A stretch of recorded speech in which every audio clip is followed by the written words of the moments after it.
As a Nietzsche YouTube channel, it is our goal to convey Nietzsche's complex ideas in a way that is easily digestible for our viewers, while retaining the nuance and complexity of his philosophy. Nietzsche's emphasis on psychology should be a high priority when analyzing his work, and we should aim to engage our audience in an interactive way. One of the challenges of translating Nietzsche's work is capturing the tempo of his style.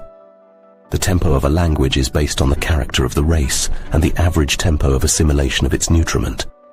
It is difficult to translate Nietzsche's lively and merry tempo, which overleaps and obviates all dangers in word and expression, into other languages.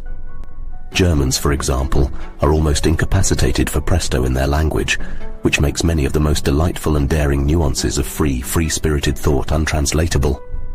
Ponderous, viscous, and pompously clumsy styles are developed in profuse variety among Germans. Lessing is an exception because of his histrionic nature, which understood much and was versed in many things.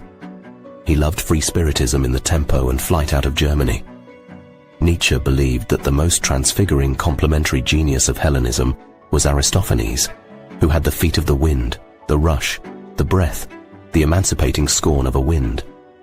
Nietzsche's admiration of Aristophanes led him to ponder Plato's secrecy and sphinx-like nature.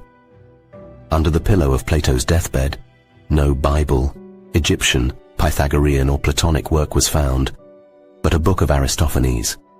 Even Plato could not have endured life without an Aristophanes.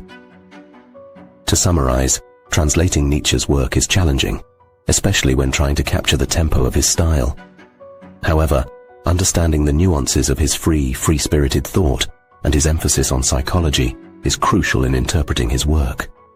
Engaging our audience in an interactive way is also important to convey his ideas effectively. Finally, Nietzsche's admiration for Aristophanes and Plato's love for Aristophanes is something to be taken into account when exploring their philosophies.